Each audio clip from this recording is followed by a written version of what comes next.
Good evening, ladies and gentlemen. Tonight, the Bonita Christian Forum at First Presbyterian Church welcomes you to the continuation of its second decade of testimony in Season 11, Night 3, with Dinesh de Souza.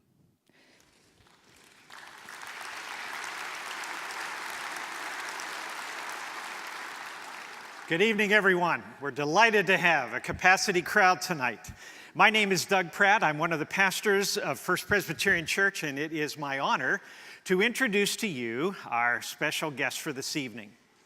He's a man of a searching and versatile intellect.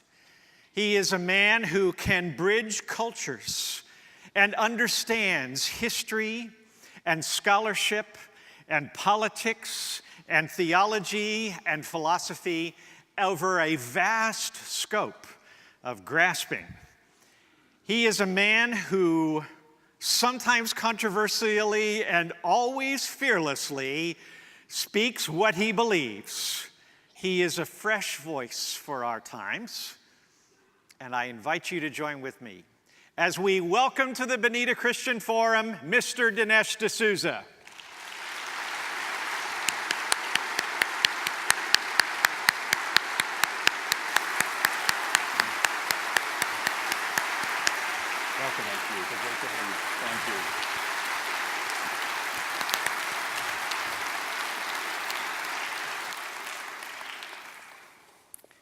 Thank you. Thank you very much. We are living at a very remarkable moment in history, the history of this country, but also the history of the world. I am thrilled to be here to speak about a topic that is at the core of our current crisis, our current challenge. And that is the role of Christianity in America and in the world. I'm an immigrant to the United States. I was born in Mumbai, Bombay, India. And I grew up in a Catholic family, which may seem very odd. India is a Hindu country. In fact, India is about 85% Hindu and then about 12% Muslim. The Christians are a beleaguered and tiny minority. The reason I became a Christian was that my ancestors converted to Catholicism a couple of hundred years ago. I asked my grandfather once, how did that happen? And he replied, the Portuguese Inquisition. Our family is from a small part of India that's called Goa. And Goa was until 1961, the year I was born, a Portuguese colony. So apparently the Portuguese missionaries came in the 16th century. According to my grandfather, they came with a Bible in one hand and a sword in the other. This was the Portuguese Inquisition, and I understand that the combination was extremely persuasive. So as I grew up as a kid, I sort of had this idea that Christianity had somehow been forced upon me and forced upon my family. But as I began to learn history, this is as a child in schools in India, I realized that was actually not the whole story. That in fact, the Hindus were very eager to fling themselves into the arms of the missionaries, that they were actually very open to the new faith of Christianity. And I thought, well, why is that? And then I realized that it's because of the Hindu caste system. That if you're in the caste system, and if you're at the top, well, you won the lottery. But if you're at the bottom, you're stuck. And the interesting thing about the caste system is that it doesn't allow you to rise for any reason at all. Your status is permanent. And so for the low caste Hindus, when the missionaries came, even though they were very skeptical that when the missionaries talked about universal brotherhood, the Hindus were skeptical, but the very idea that all humans could be brothers, the very idea that there was not a fixed position for you in life, was appealing enough that a lot of Hindus made their way, accepted, in that case, Catholicism, and took Christian names. That's why I have a Portuguese last name. I don't have any Portuguese ancestry, but it reflects this conversion of a couple of hundred years ago. Now, interestingly, we can't become Christians really that way. In other words, even if we receive from our parents Christian education, at some point, we all have to take the faith of our parents and make it our own. And for me, Christianity came in adult life. As I came to America, I came as an exchange student, and then I just never went back. I went to Dartmouth as an undergraduate. I became a political rebel in those days. I caught the Reagan bug and became a young Reaganite. A few years later, I found myself in the Reagan White House. And it was only really in my 30s that I began to think about the things that I had learned as a child, reflect upon them, and I must say I also discovered evangelical Christianity. I saw in evangelical Christianity a kind of seriousness about faith that pervaded everyday life. In India, I was kind of a social Christian. My whole family was. But in adult life, I saw a Christianity that involved a personal relationship with Christ, an ability to have God present in our life all the time. And that was tremendously appealing. I found my own faith growing. And then one day I was watching television, and I happened to see someone I knew, Christopher Hitchens, a prominent writer, political pundit, writer for Vanity Fair, Oxford-educated, sophisticate, debating a pastor from, I think, if I remember, Birmingham, Alabama. And they were debating theology. And as I watched them, I realized that this was really not a debate because the pastor was doing what the pastor does, i.e. quoting the Bible. And Christopher Hitchens rejected the authority of the Bible to speak about anything. He said, I don't believe the Bible. The Bible to me is junk. And so Hitchens was appealing to history and philosophy and science and political punditry and witticisms. And so I realized, what kind of a debate is this? These two people are speaking two totally different languages. They're like ships passing in the night. And around that same time, we began to see a remarkable phenomenon, which is to say, something that's been called the new atheism. Now, this was kind of odd because you've had atheists and skeptics in Western culture for a long time. But what was remarkable about this new thing, and this new thing is still with us, it hasn't stopped, is that this new atheism represented by Hitchens, the Oxford biologist Richard Dawkins, there's now about 30 of these guys. But if you listen to them, their behavior is extremely odd. In other words, I would describe them as missionary atheists. They're actually evangelical atheists. Their evangelicalism is distinguished by two things, and you can recognize it in two ways. One, they want converts. They want to bring other people to their cause, especially young people. They specialize in winning over young people. The other thing is, the reason you know that they're missionary atheists is that if they were just unbelievers, then you would think that they wouldn't bother too much about it. Why write books like The God Delusion? God is not great. If they didn't believe in God, if they thought God was a myth, it would be similar to you or I believing that unicorns are a myth.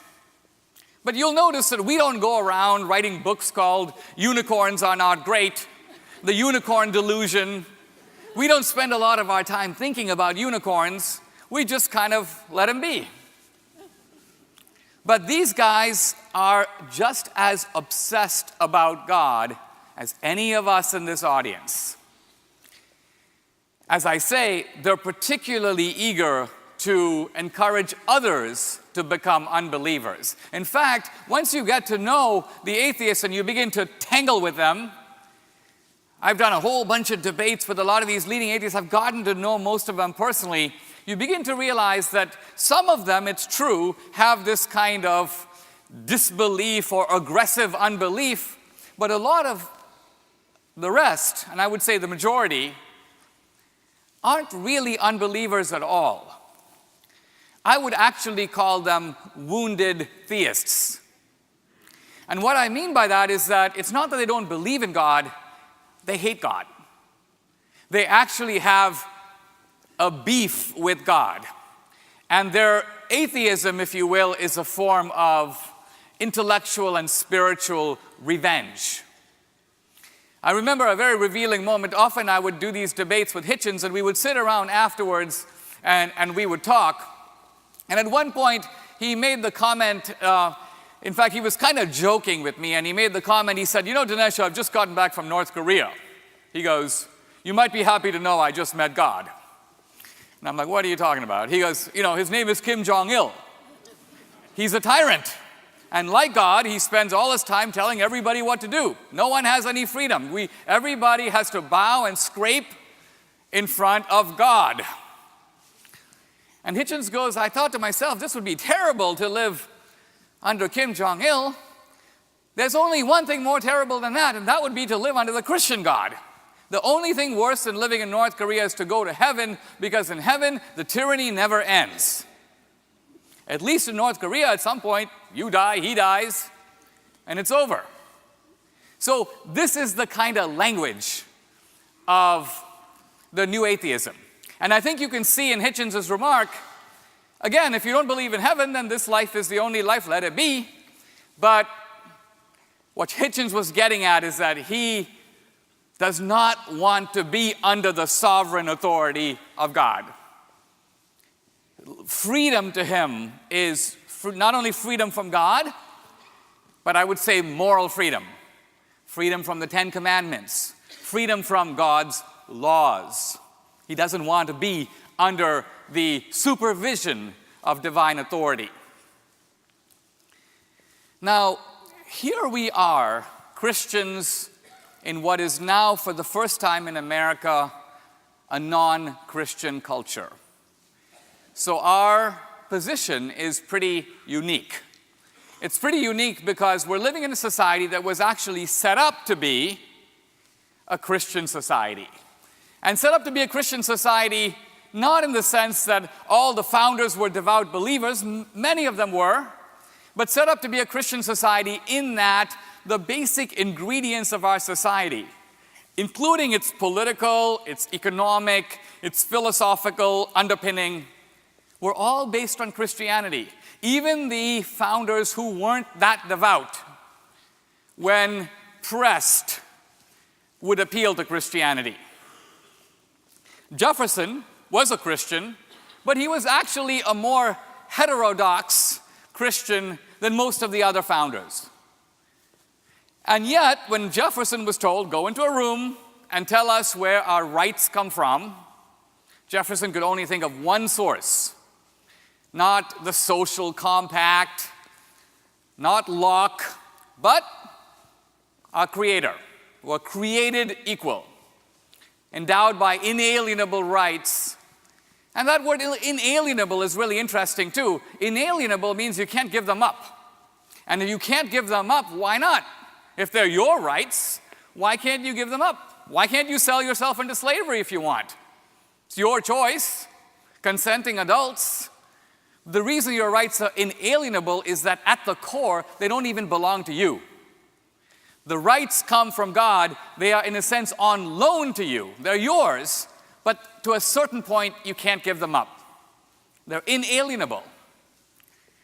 Now, when we think about Christianity and America, or even Christianity in the West, remember, America is part of Western civilization. And Western civilization is built on two pillars, Athens and Jerusalem.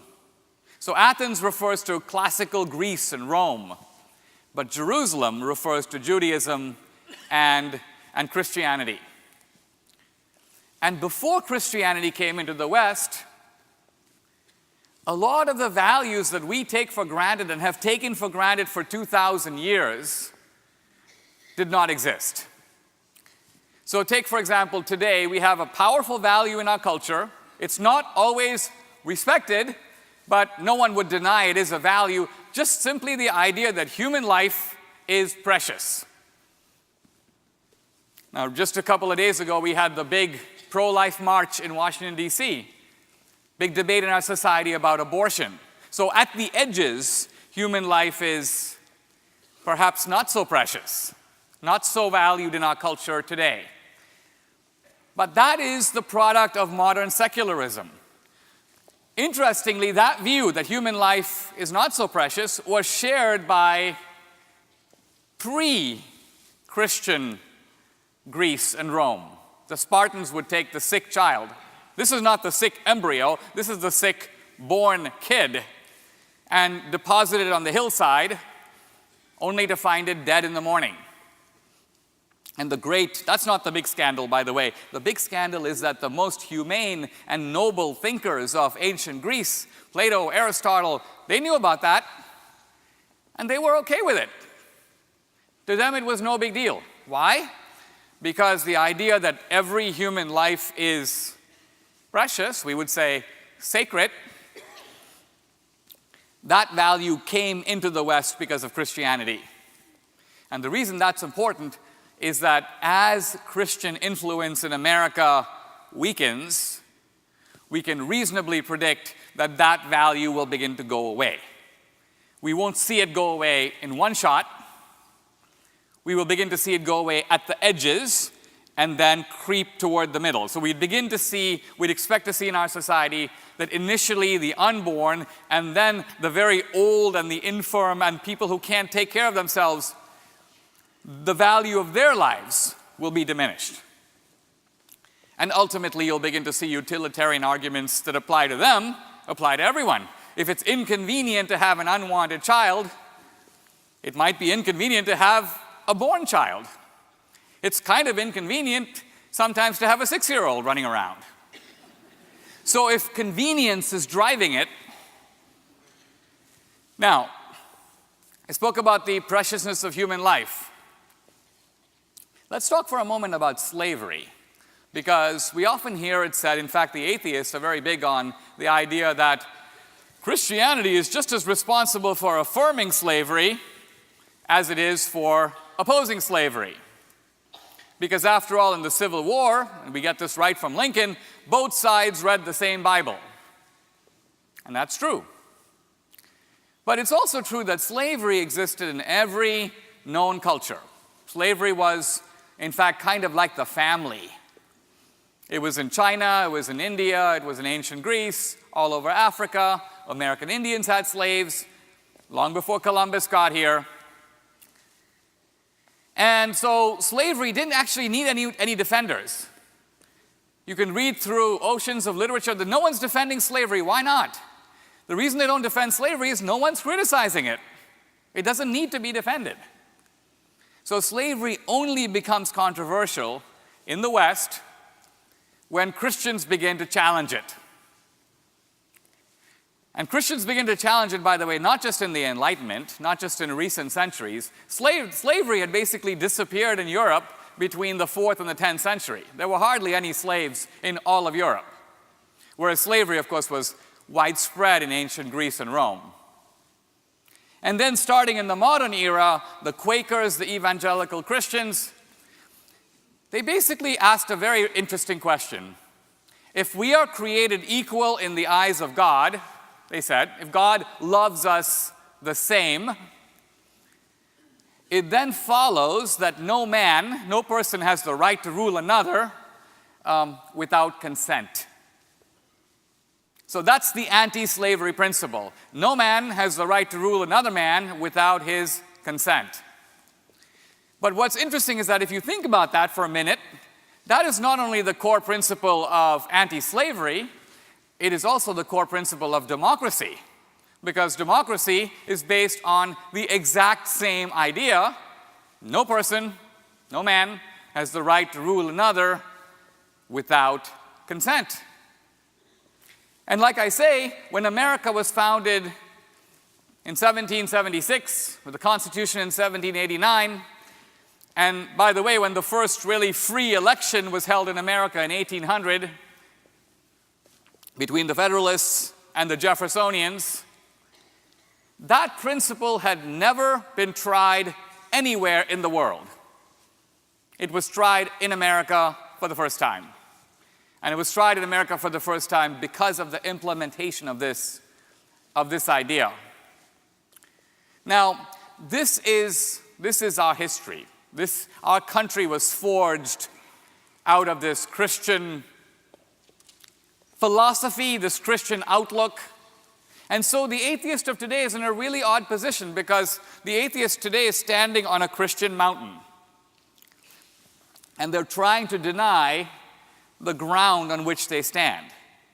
Even the principles that the atheists accept, by and large, are derived from the same Christian outlook, because they are based on assumptions that if you remove those assumptions, the atheist point of view will make no sense. Even atheists believe in things like compassion. Compassion.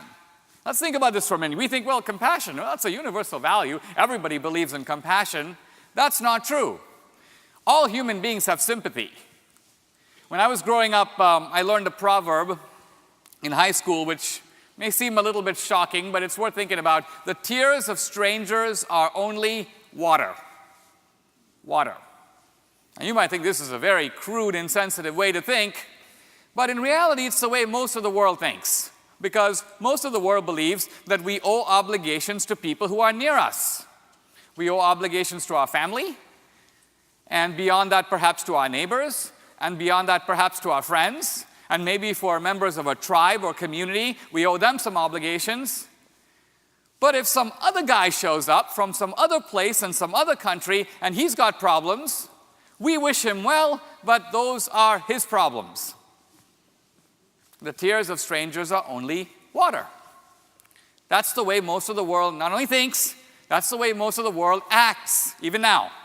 If there was a big famine tomorrow in Rwanda or Haiti, we can already predict the reaction. First of all, in the West, there will be a big hubbub. Oh, it's terrible in Haiti. We've got to do something about what's going on over there. Doctors Without Borders, the Red Cross, churches are collecting bags of food. All kinds of vans are moving in and out. Now, there are many other rich countries in the world. The Arab countries have oil money. China's got a lot of money. There's a great wealth in India. All these people will look over their shoulders at what's happening and go back to doing what they were doing before. No big deal. It's as if it never happened. The tears of strangers are only water. Now, what's interesting is that this Western reaction will occur not only among Christians in the West, it'll occur mostly among the Christians, because Christians are the most generous people in America, but even the atheists will respond with compassion. Even the atheists will support Doctors Without Borders. Even the atheists will feel, oh yes, we got to do something. Let's send some aid over there. So what I'm trying to get at is even the atheist is a product of a Christian culture. Even the atheist accepts values that were taught to him or her because of the Christian legacy of this culture, of this civilization. So why is the atheist then, the atheist who presumably doesn't reject these values, what is their beef with Christianity? Why are they trying to steal our children? What's in it for them? And what can we do about it? I'll just say a word about that, because I also want to make this into a conversation. I want to exchange some questions and discussion with Pastor Doug, and I also want to be able to talk to you. So what the atheists do is that they approach our young people in a very cunning way and use the techniques of knowledge to undermine faith. Undermine faith. They'll say things like, in fact, Bart Ehrman, who teaches at the University of North Carolina in Chapel Hill, Typically, in his opening day of class, he teaches class on Christianity. He'll show up at class, and this is in North Carolina, and many of the kids are Bible-believing Christians. And he goes, okay, guys, hands up. How many of you believe the Bible is the Word of God? Most of the hands go up. He says, how many of you believe that God actually wrote a book, the Bible? Most of the hands stay up. He goes, all right, how many of you have read the Bible from the beginning to the end? And most of the hands go down. And he goes, very interesting. I'm not telling you that the Bible is the Word of God. You're telling me that. You're telling me God wrote a book. Only one book. Wouldn't you think that if you're a Christian, you would have bothered to read that book? Evidently, you haven't. What does that tell you? And then he'll go on to say things like, well, you're a Christian, but why are you a Christian? Have you actually conducted an independent investigation in which you compare Christianity to other cultures? No. You're a Christian because your parents are Christian. You're a Christian because you were raised in Tulsa, Oklahoma, Fort Myers, Florida, Dallas, Texas. If you had been raised in Afghanistan, you obviously would be a Muslim. So your Christianity is not a product of reflection, it's a product of accident. So this is the language of modern evangelical atheism. And so we as Christians today, for the first time, are facing this kind of secular attack. And the secular attack also migrates into politics. And so in the past, we could say, well, gee, we don't need to defend Christianity. Why? We just have faith. Faith's enough. But faith is not enough. Today, if you send your kid off into the world, you send him off to college, and then he comes right back, and he goes, Dad, Mom, how do you know that Jesus is the Son of God? How do you know that Christianity is true? And so today we live in a world of questions, of having to engage the other side. And part of what apologetics is, by the way, the word apologia, doesn't mean apologizing, but it does mean being able to stand up and defend the faith. And that requires knowledge, but it also requires courage. It requires a little of both. In one of my debates against Hitchens said to me, he goes, Dinesh, all religion is an illusion. It's an illusion. It's wish fulfillment. He says life is hard. We have sickness, we have weakness, we have infirmity, we have death. And because we're weak and we can't face up to life as it is, we make up another world. A better world where there's no sickness, where there's no death. It's called wish fulfillment. By the way, Hitchens did not invent that argument. It comes from Sigmund Freud in a book called A Future of an Illusion, i.e. religion, an illusion. And so in a debate, what you have to do is answer that. And so my answer went something like this. I said, well, Christopher, if you're right, if religion is people wishing for a better world, and so they make up this better world, that explains one half of Christianity, but not the other. Because it is true, Christians do believe in heaven, and in heaven there is no death, and in heaven no one gets sick, and so that is a place better than life itself, and so according to you, that's a place that we might have made up. I said, but in Christianity we also have the concept of hell. Now, let's think about that one for a moment. Hell is a little bit worse than diabetes. Hell is even a lot worse than death, right? Death is just turn off the computer. Hell is eternal torment. So why would people who are trying to make up a better world come up with that one? Now, this is a lot of what these debates are like, because my debates with the atheists aren't in church. They're typically in a university campus, they're in a very secular environment, and so what you're doing is using the very language of reason that the atheist is using against Christianity to hit the ball back into their court. You don't have to win. You're not actually trying to refute him.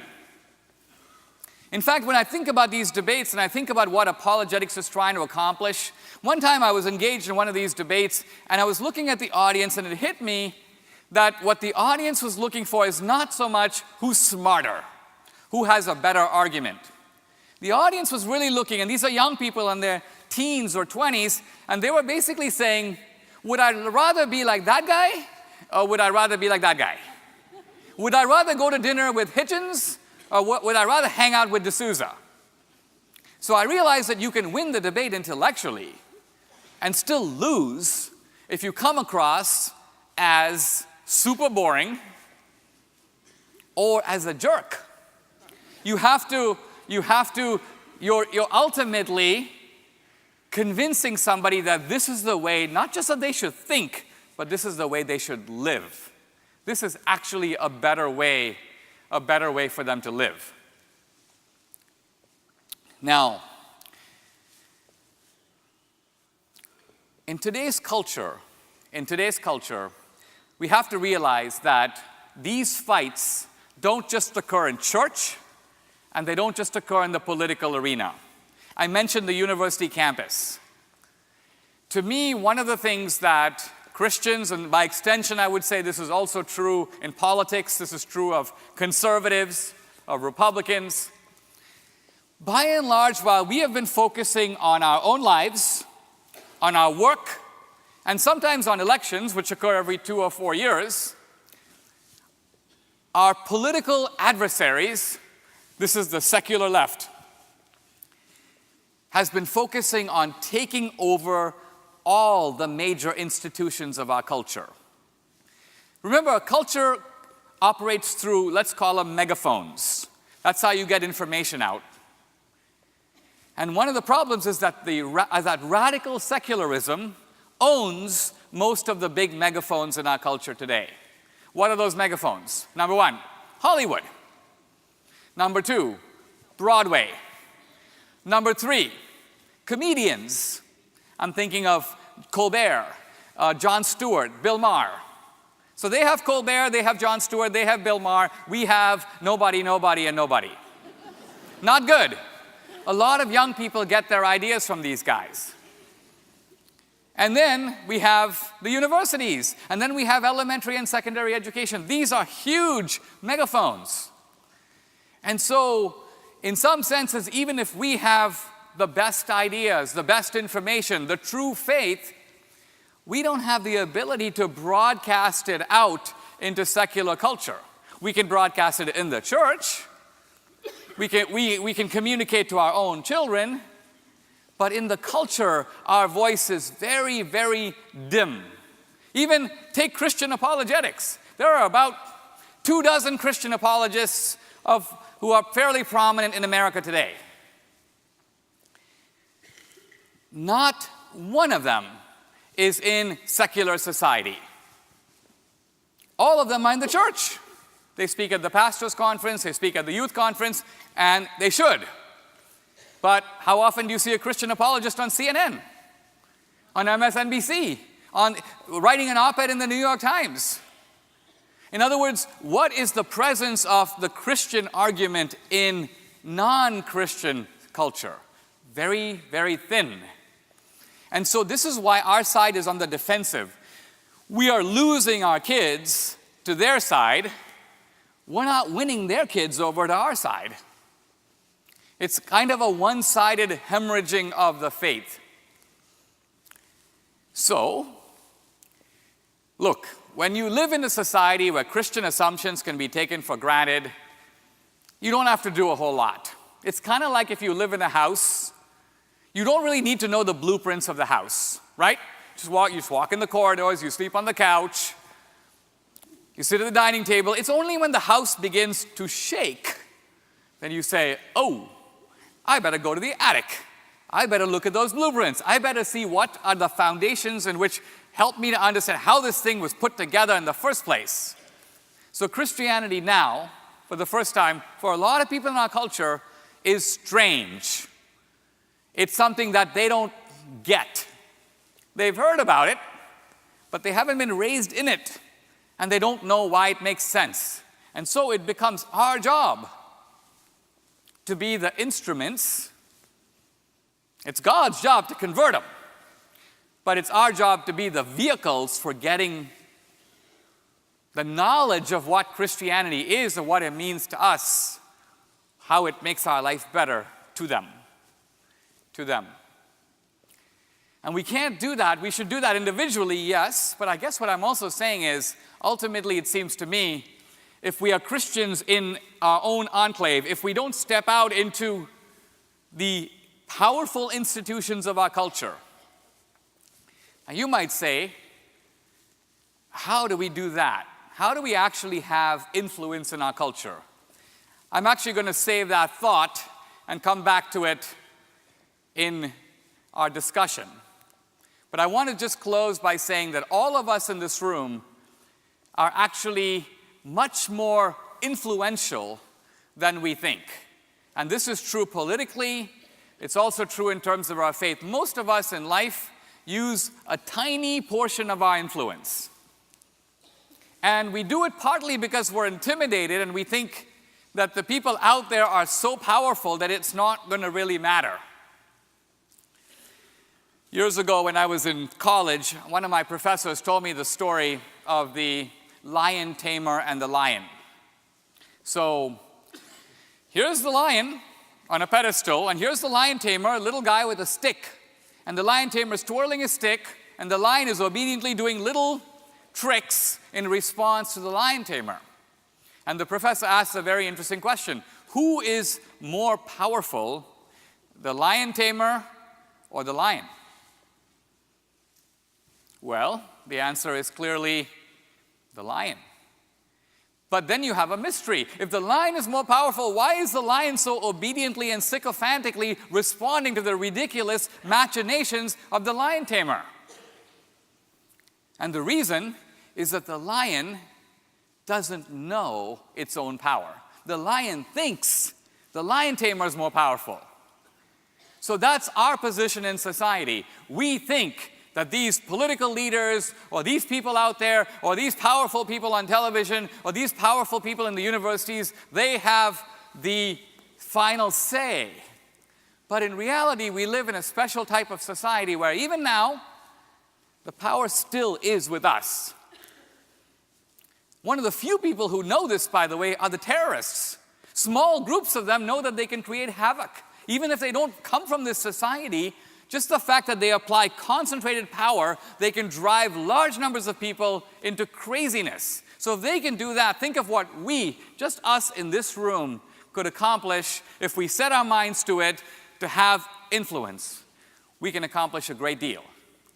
And so my message is that as Christians, it's time for us to step it up. To step it up in terms of our convictions, our worldview. Our country certainly needs it.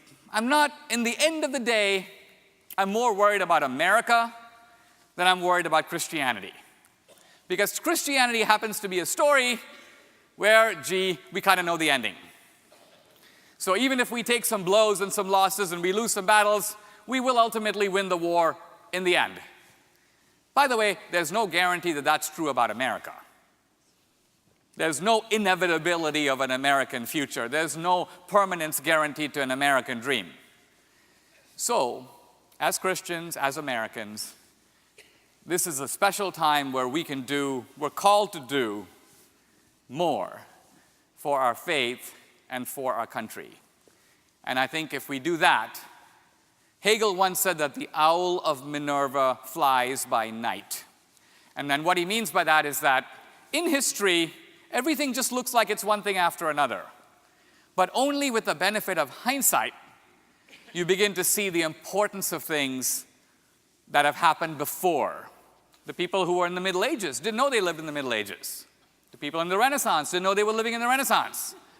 But with the benefit of hindsight, we look back and go, that was a period of great cultural renewal. That was the Great Awakening. So similarly now, we want to live at a time where some future generation will look back and say, when America hung in the balance, when an aggressive radical secularism stepped out as it never had before, that's when a group of Christians decided to step it up. And they made a difference, and that's why things got better. Thank you very much. Thank you. Thank you.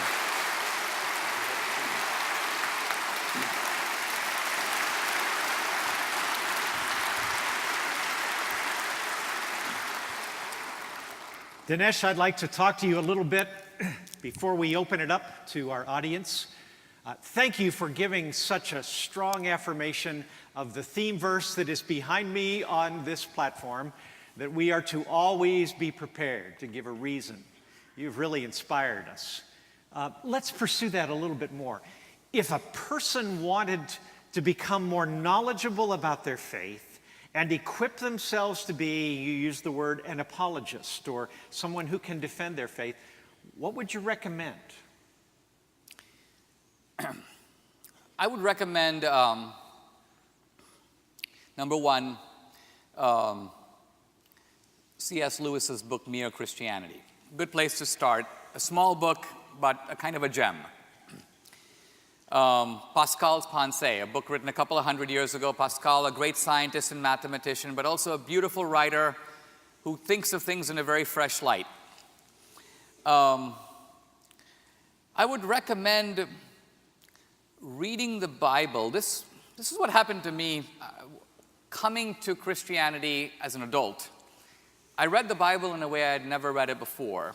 And I read it with the same childish sense of wonder that one might ask, why is the sky blue? In other words, I read it kind of like, in the beginning, God made the heavens and the earth. And then I said, who's speaking? Who's telling us this? It can't be God, because God is referred to in the third person.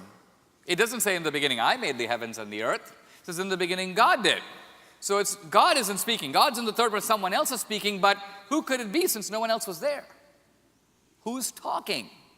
So, in other words, you begin to look at Christianity almost the way, think of the early Christians when they were marching outside of the Jewish world that they came out of, and they encounter polytheists and Zoroastrians and Hindus, and those people have totally different worldview. And so you're now communicating to them. When you begin to think like that, it gives you a fresh way to defend your faith. Because you don't have all the ingrained assumptions that otherwise tend to cloud your judgment. You begin to see it the way the other guy sees it. And all persuasion begins that way. I begin where you start. You mentioned C.S. Lewis, a great apologist of another continent and another century. And one of the books he wrote was The Problem of Pain, trying to understand why there's evil and why there's suffering. I believe you've taken a whack at that in our times with your book, God Forsaken. Would you like to explain to us a little of your thought and perspective on that seemingly really challenging issue? I think that book, God Forsaken, was a response to this phenomenon of wounded theism. When you begin to realize that people aren't so much disbelieving in God as sort of taking out their anger on God, you then begin to step back and say, okay, how does one address that? And the reason that's important is that whenever you're trying to really win someone over, you often have to realize that what's really bothering them is not what they say. Like my daughter, who's 20, will come to me and she'll say, Dad, I'm upset about this, I'm upset about that. And I realize that even if I address all those points, I haven't actually appeased her because something else is bothering her. And so if the something else bothering you is that you think that God is just a terrible, mean guy because he could have made a better world, but he didn't, right? Mm-hmm. And then you also realize that many of the easy answers that Christians give to that problem don't really work, such as, well, suffering is good for you. Suffering, in other words, makes us a better person. And while we can all think of suffering that does do that, there is also something, one writer wrote a book called Horrendous Evil. Horrendous evil is the kind of evil from which you never recover. Mm-hmm. You know, your kid is in a devastating accident and they lose both their arms and legs. Their life is turned into a shell of what it was. And you're faced with that, and you have to explain it.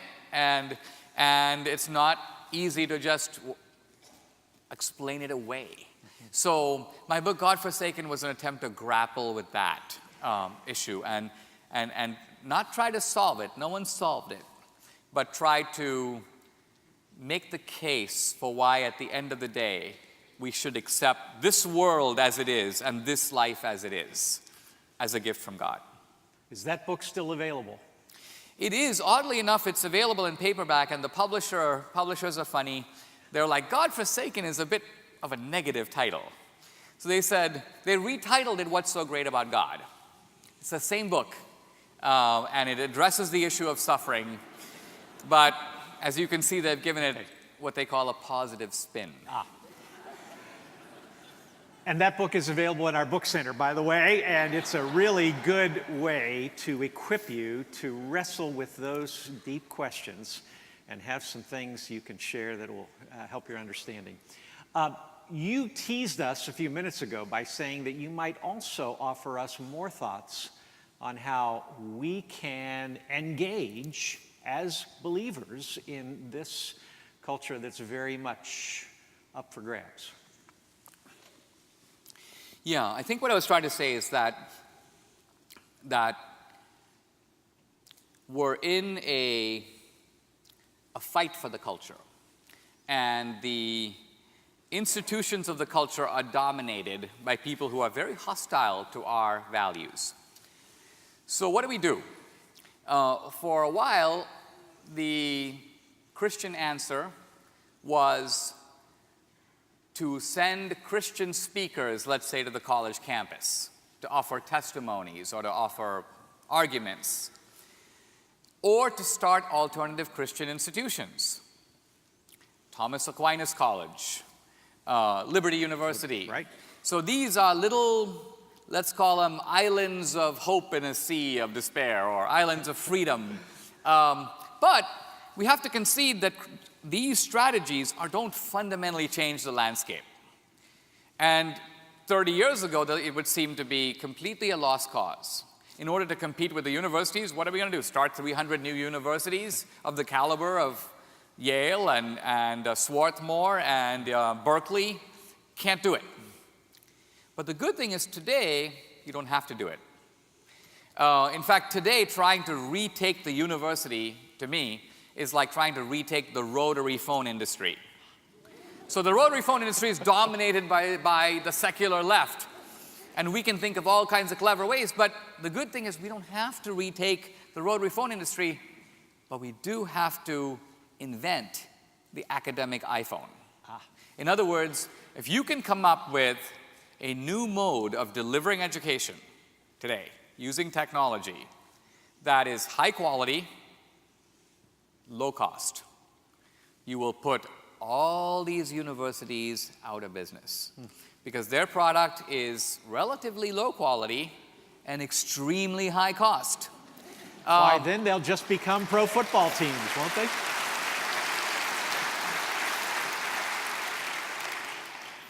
And the system they've got now, they've got an unbelievable racket because they're able to convince you to take your hard-earned money and subsidize the destruction of your own values. That is quite an accomplishment, and from a distance, we have to admire it, but we also have to work to stop it. Okay. We may want to come back to more of this topic of living out as a Christian in a hostile environment, but I want to talk a little bit about you. You have a very fertile mind, and I sense that you are always in motion. I'd like you to share with us about your newest book and your next movie. So I'll say a word about the movie. It's my third movie. I've made two. Some people describe me as the conservative answer to Michael Moore, which is a very ambiguous compliment. I will say that of the top 10 documentary films of all time, he has 5. but he's made 15 movies. I have 2, but I've made 2 movies. So I'm making a big movie for the summer. It's a secret history of Hillary and the Democratic Party.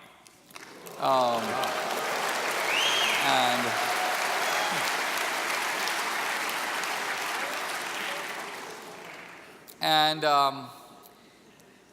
being the nice guy that I am, I'm thinking of releasing it the week of the Democratic Convention.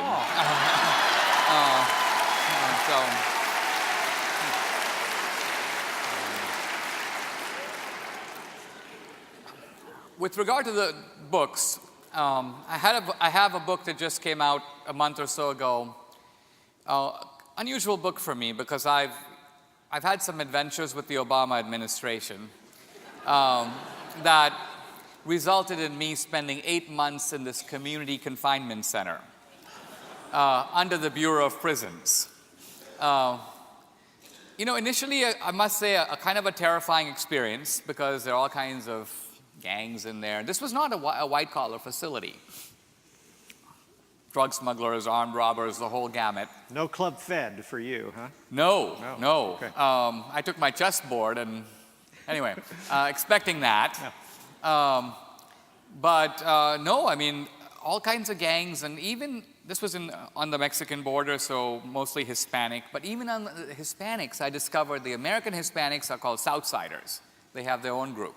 The Mexicans have their groups. So like I say, initially I was very timid. I didn't want to talk to people because I thought if I talk to this guy, that guy was going to want to kill me. So I was very much to myself. I considered but rejected the idea of starting my own gang, the Asian Indian gang, since I would be the sole member and have to occupy all the offices. Anyway, what I was getting at was, remarkably, after about a month, I realized I was in a very interesting place. I was like an anthropologist in a strange land. I decided to talk to people, learn about them, keep notes, and I had a big political insight, you may say, in the penitentiary. I began to see a peculiar resemblance between the intimidation, the scams, the rackets that I saw in there, and things that were going on in a world that was previously familiar to me, the world of politics. There's a story told about Alexander the Great that will cast a little light on this subject. So Alexander the Great, great emperor of Greece, is told that there's a pirate who's out in the ocean, molesting the seas, boarding ships. So Alexander calls for the guy, yanks him up before him, and he goes, "Where do you get this crazy idea of robbing people and boarding their ships and stealing on the ocean?" And the pirate goes, I got it from you. Alexander goes, "What do you mean?" The pirate goes, "Well, I've got one ship, and so when I do it, I'm a pirate. You've got a whole navy, and when you do it, you're called a great emperor." So the pirate was noting a peculiar resemblance between the small criminal over here and the big criminal over there. And that's one of the themes of this book, Stealing America. Okay. You had the opportunity early in your career to work for the Reagan White House, correct? Right. Tell us a little bit about President Reagan in terms of his faith. You've also written a book about him. What was the level of his personal faith? So I think that Reagan is in a very remarkable American tradition. You see it in Washington and you see it in Lincoln, of seeing America as a providential nation. The whole concept of Reagan's city on a hill, which comes out of a sermon and comes out of the Bible, this notion that mysteriously America is a part of God's plan. And not only is America part of God's plan, but we as Americans have a special destiny to be part of that, and to be aware of that, and to see ourselves as a godly people in the way that the ancient Israelites were called upon to be faithful to God so that God could work his purposes through them. So America as the new Israel was something that was very much part of Reagan in the way that was very much part of Lincoln. And you felt that the great initiatives that Reagan undertook, even the whole, I mean, who goes to the Berlin Wall and says, Mr. Gorbachev, take down this wall. We're going to leave communism on the ash heap of history. Now, some of my friends who were speechwriters wrote those words for Reagan, but even they did not believe that the Berlin Wall would actually come down. This huge Soviet empire stretching across multiple time zones, occupying numerous countries, 10 countries between 1974 and 1980, would actually collapse. But Reagan did. And I think that moral certainty came out of his faith. Let's talk for a little bit about what to look for in a potential president. By the way, you're an American citizen, but you're naturalized, is that right? Yes, I came as an immigrant. You're not native born. I'm not native born. So you can't run for president. Not unless you can find my birth certificate at the Kapi'olani Medical Center in Hawaii. Okay.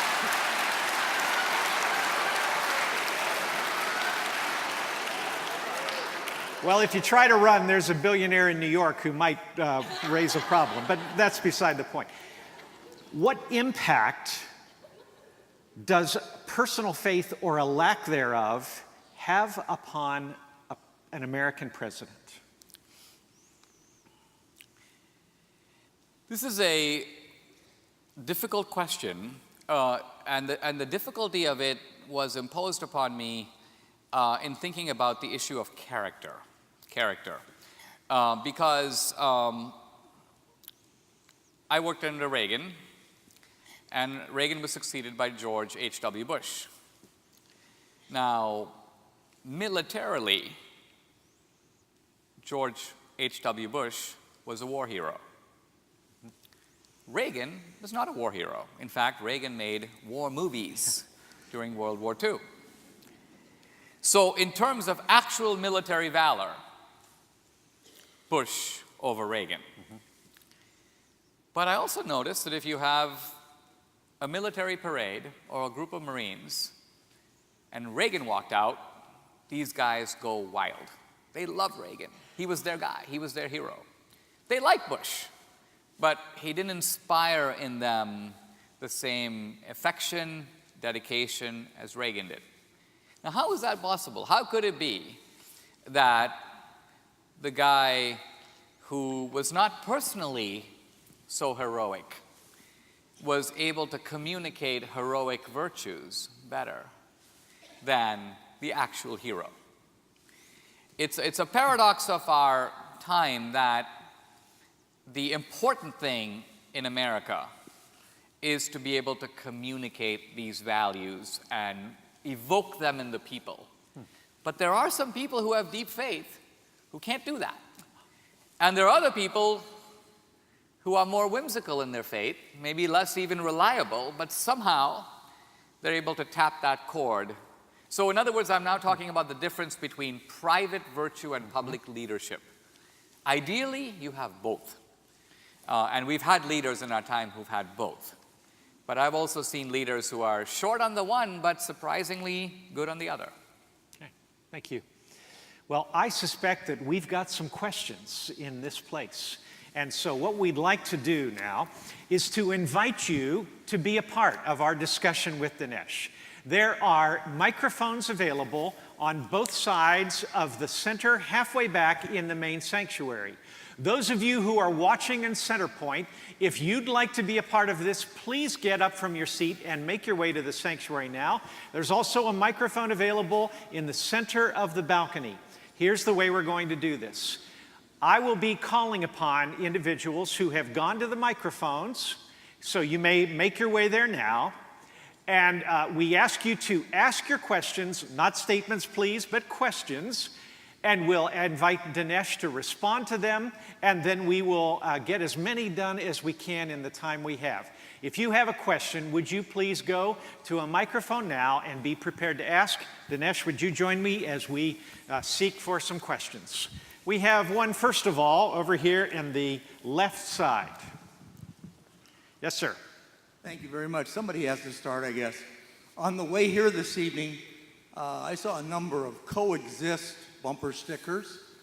And my question to you as a person of great intellect and knowledge is, where would you say coexist stands with the regard to Islam under Sharia. How does Western civilization coexist with Islam under Sharia? Question is about coexistence. Can we coexist with Islam? And what about this business about Sharia law? I think the short answer is we can, and the way to coexist with Islam is to be stronger than it. To be stronger than it spiritually, and also to be stronger than it politically and militarily. Within Islam, Sharia law is the application of Islamic law to Muslim populations who fall under Muslim control. In other words, as Islam developed in the 7th century and spread south into Africa, north into Europe, east into Asia, as territories fell under Islam, they imposed Sharia law. But there was no Sharia law anywhere else because people were strong enough to repel the Islamic hordes, push them back. And ultimately, the West was successful in pushing Islam out. And so Islam has been weaker than the West for now at least 200 years, and perhaps more. So if that balance of power changes, then Islam will become more emboldened and the radical Muslims will become more intolerable. To be honest, I think that the United States and the West are plenty strong enough to defeat Islamic radicalism. Our problem isn't over there, it's over here.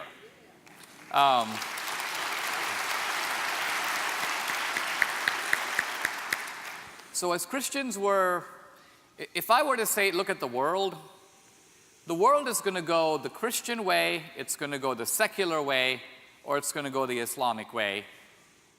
It's not a fork in the road, but a three-way.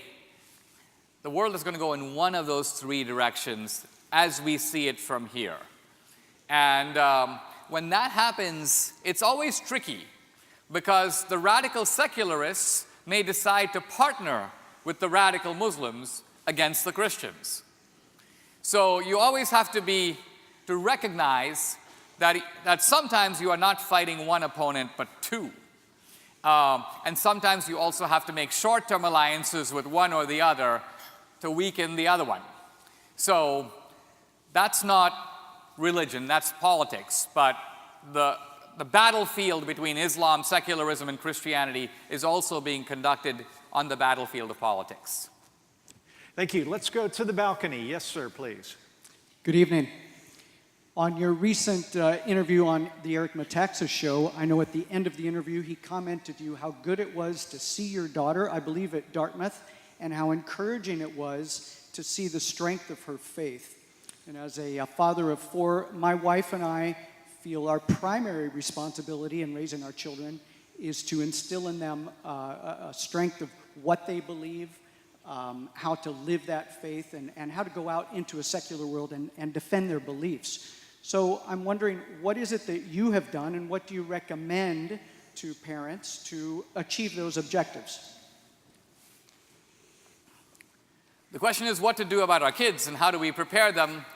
The first thing I'll say about on the college front is that if you have a son or daughter who is confident and sturdy in their faith and are not going to be shaken very easily, don't hesitate to send them to a secular college, because far from the college contaminating them, they will infect the college. They will actually be an instrument for change in those institutions. We need to send our people abroad, so to speak. On the other hand, if you have a kid who is fragile in his or her faith, be careful, because if you send them into a secular institution, that faith is going to be, not maybe, but will be battered. And so you will need to reinforce it consistently and constantly. Young people, when they go to college, they learn the language of reason.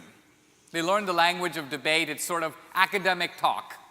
And so it's important to prepare them for that, because that's the language that their professors will use to challenge their faith. And so with my daughter, I just exposed her to ideas and reasoning and had conversations with her in which we would kind of bat these ideas back and forth so that she was actually prepared for them.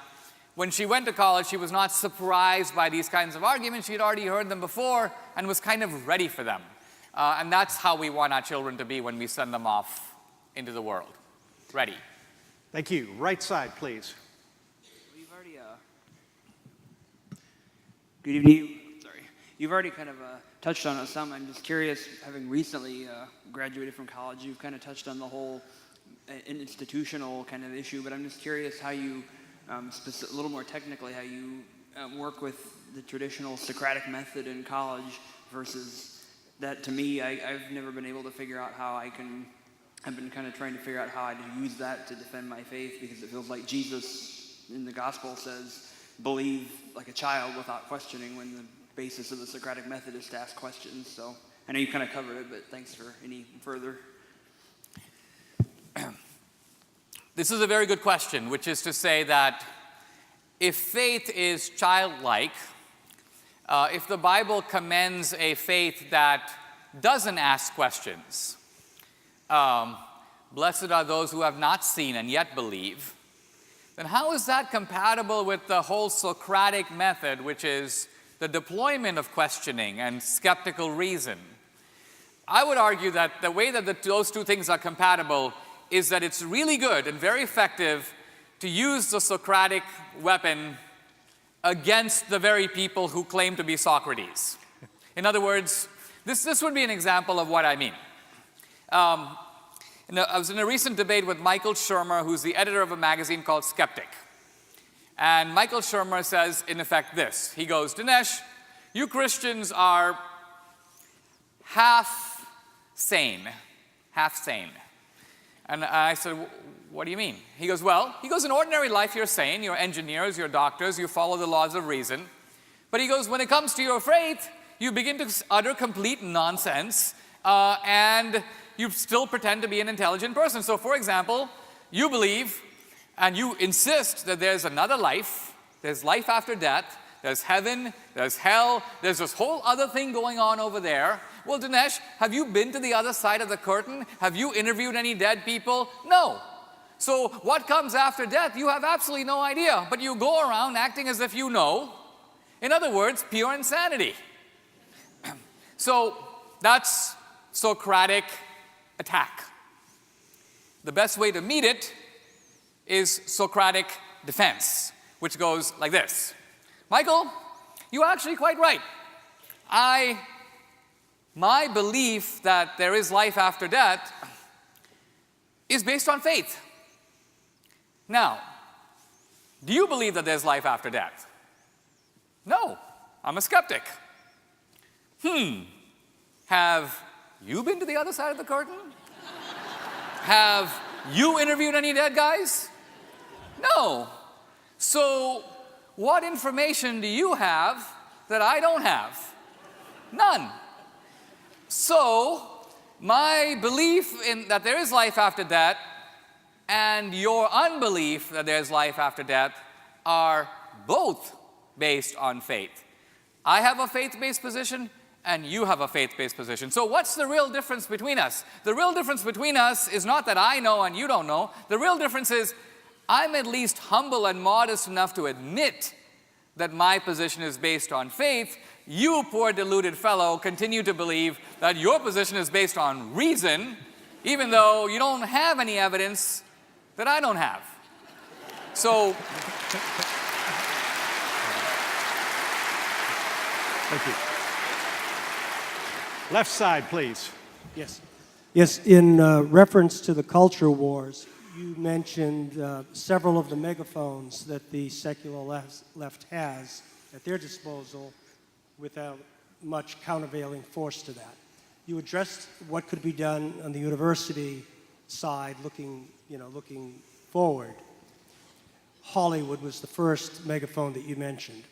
Is there a mechanism for getting word out about movies that we should boycott versus movies that we should see? Because to the extent that the tens of millions of Americans who are in conformance with our viewpoints tonight are aware, they can act and hit Hollywood at least a little bit in its pocketbook, which goes a long way to perhaps having them reshape what they expose to us in ways that are more reflective of our values. Okay, we're asking him to respond to that.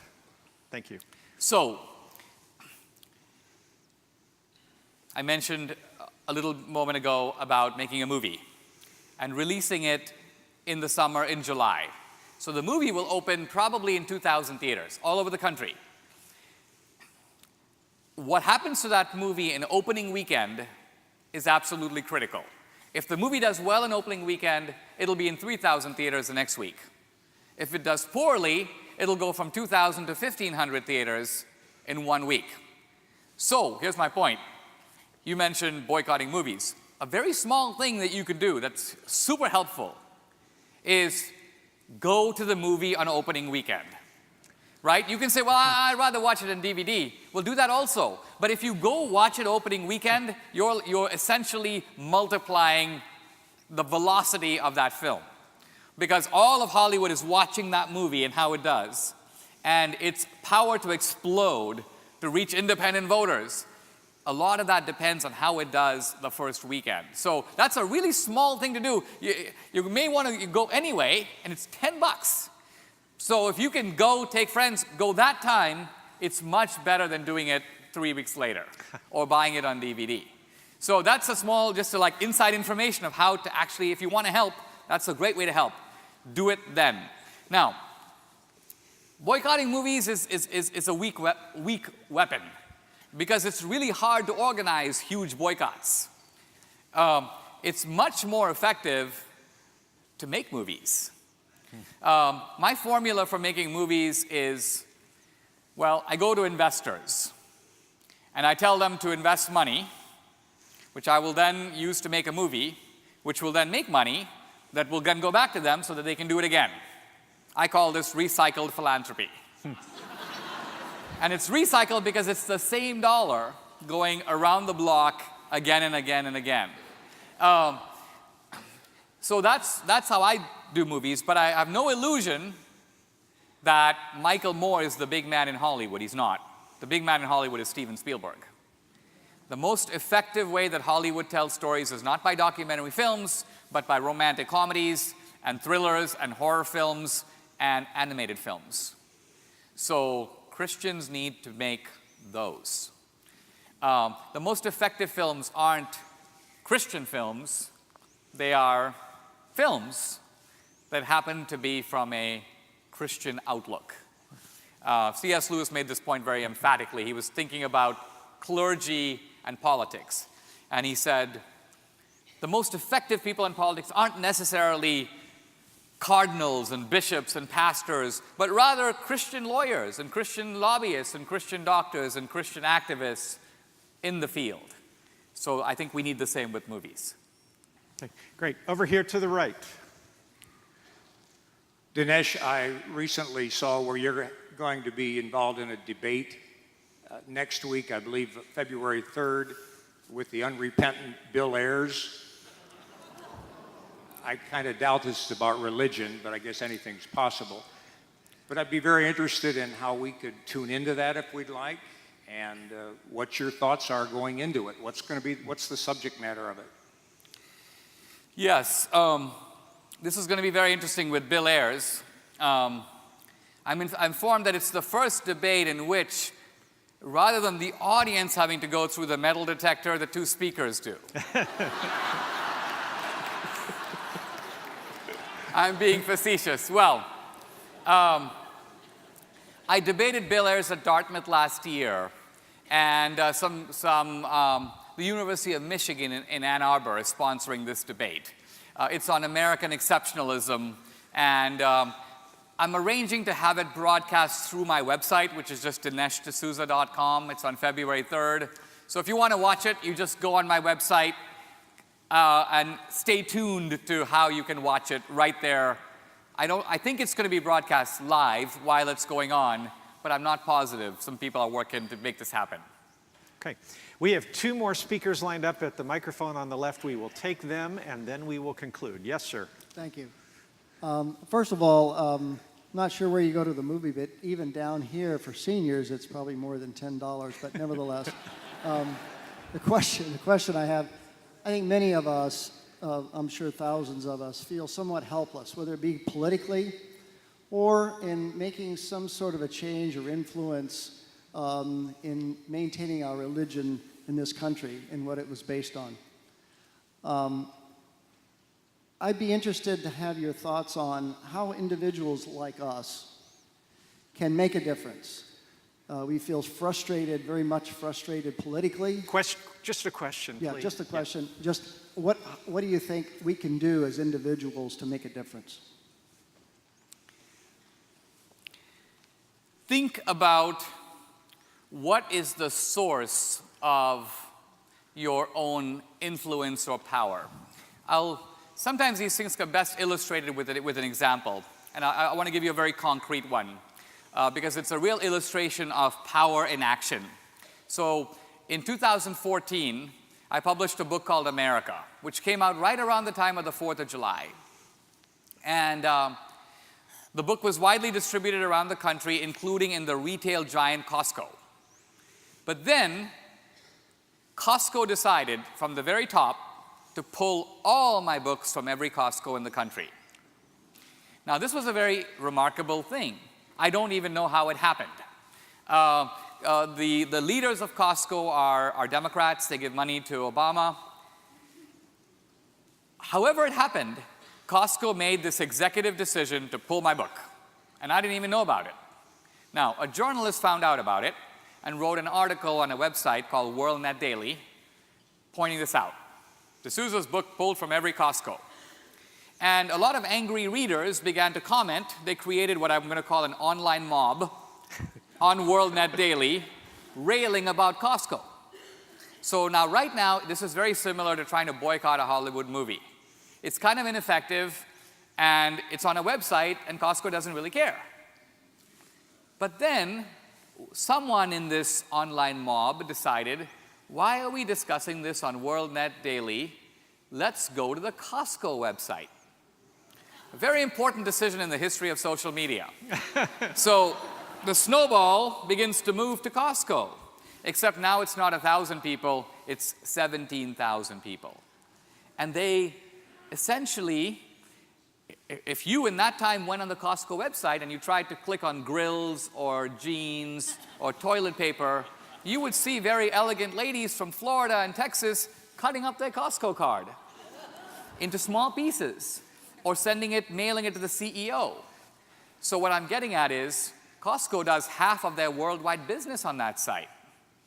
17,000 people is a lot of people, but Costco is one of the most beloved companies in the world.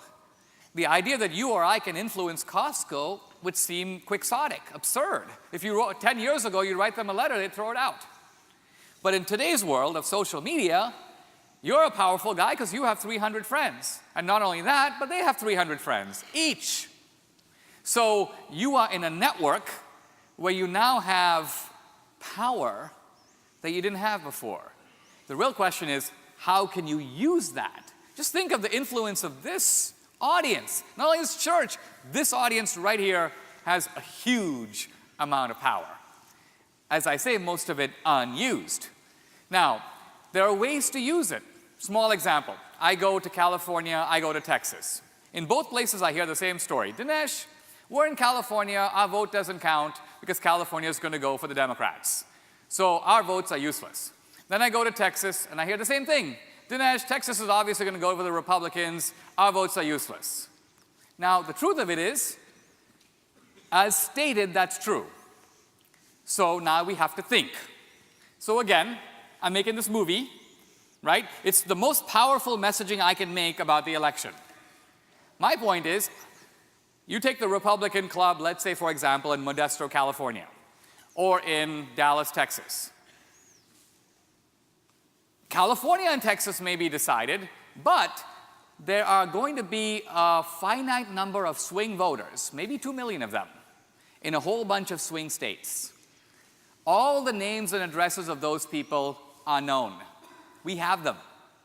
So, if your vote is wasted, it's not wasted in Florida, by the way, but if it was wasted in Texas, you can say, I'm going to get the DVD of Dinesh's movie and send it to 100 undecided voters in Ohio. And that way, first of all, it's going to cost me some money. It's going to cost me, let's just say, $1,000. But I can't think of a better way to deploy that $1,000 than to take a message that you are not going to get from the RNC and put it right in the hands of the guy who's going to decide the election. That's how you convert yourself from a useless citizen, having no influence on the process, to, I would call you, an extremely dangerous American, because you are now applying concentrated force exactly where it's going to make a difference. So think like that. In terms of Christianity, I'm giving political examples because they're out of my recent life, but the same principles apply in terms of influencing the culture for Christ. We have one final question over here. Yes, ma'am. Excuse me, I have a little trouble with my voice, so sorry about that. But I have a question, and I'm grateful President Reagan and that he dismantled the Berlin Wall and all the country became free because of him, okay? But people maybe practiced the religion of the choice then, and they became not afraid to go into churches of the church, is what I'm saying. And what I'm saying, that they never even mentioned what country the freedom began, start the movement, because I was born in that country. And I know. Can you tell me that? I'm sorry, ma'am. I did not detect your question. Okay. The Berlin Wall was demolished because of President Reagan. We're grateful for that. Okay, I don't know if you understand what I'm saying, because my voice. And all this country became free. They may practice the religion of the choice and go to churches not to be afraid. In Germany? Yes, the Okay. Germany wall the wall collapsed. Yes. One was English side, one was Russian side. Fine. And please ask your question. yes, and then the people was able to practice, go to church of the choice. And I'm saying, then what country start the movement, the freedom begin? What country the freedom began? What country? Because I was born in that country, and I know, okay?